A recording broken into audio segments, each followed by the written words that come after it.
तो बंगाल में दूसरे फेज की वोटिंग में हंगामा सिर्फ भवानीपुर में ही नहीं हुआ, बल्कि कई जिले में बीजेपी और टीएमसी के बीच हिंसक झड़प होती हुई नजर आई। नौपाड़ा, पानीहाट, श्यामपुकुर और साथ ही हावड़ा में बीजेपी और टीएमसी समर्थकों के बीच खूब झड़प हुई है। दोनों दल के नेता एक दूसरे पर हिंसा फैलाने का आरोप लगाते हुए नजर आए। तो कल वोटिंग खत्म होने के कुछ समय पहले उत्तर 24 परगना जिले के नौपाड़ा विधानसभा क्षेत्र के 120 नंबर पोलिंग बूथ पर हंगामा हो गया। बूथ के 100 मीटर के अंदर टीएमसी के कुछ लोग एकजुट हो गए। खबर ये मिलती है कि बीजेपी उम्मीदवार अर्जुन सिंह समर्थकों के साथ मौके पर पहुंच गए।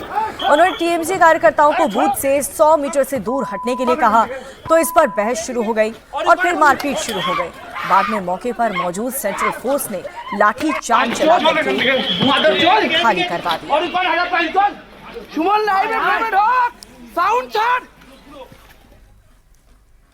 और ठीक इसी तरह 24 परगना के पानीहाटी में तृणमूल कार्यकर्ताओं ने हंगामा किया। पानीहाटी में बीजेपी कैंडिडेट रत्ना देवनाथ जैसे ही पोलिंग बूथ पर पहुंची, टीएमसी कार्यकर्ताओं ने नारेबाजी शुरू कर दी। तृणमूल कांग्रेस के वर्कर्स ने आरोप लगाया कि रत्ना देवनाथ अपने साथ बाहरी लोगों को लेकर के आई थी, वोटर्स को धमकाने की कोशिश की। बीजेपी कार्यकर्ता भी मैदान में उतर आए और वहां पर हंगामा जबरदस्त तरीके से शुरू हो गया। इसके बाद सेंट्रल फोर्सेस ने दोनों पक्षों को समझा करके किसी तरह से अलग किया।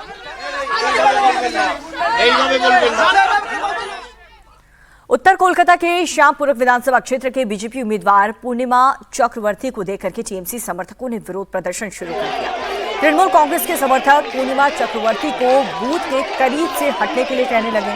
उनके खिलाफ गो बैक और बीजेपी हटाओ जैसे तमाम नारेबाजी भी शुरू कर दी गई। नॉर्थ 24 परगना के दमदम नॉर्थ की बात करें तो यहां पर एक तृणमूल नेता पर बीजेपी कार्यकर्ता की पिटाई का आरोप लगा है।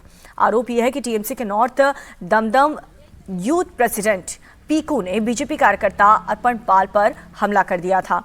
बीजेपी कार्यकर्ताओं ने दावा यह किया है कि वार्ड नंबर 6 से बूथ सेंटर में 100 मीटर दूर खड़ा था और इसके बाद पीकू वहां पर आया और उसे एक दलदली इलाके में जाकर के पेड़ की हटनी से बुरी तरह से पीटा। तो हिंसा की खबरें भी कल दूसरे फेज के वोटिंग के दौरान देखने को मिली है, जहां पर बीजेपी के कार्यकर्ताओं पर हमला किया है टीएमसी ने।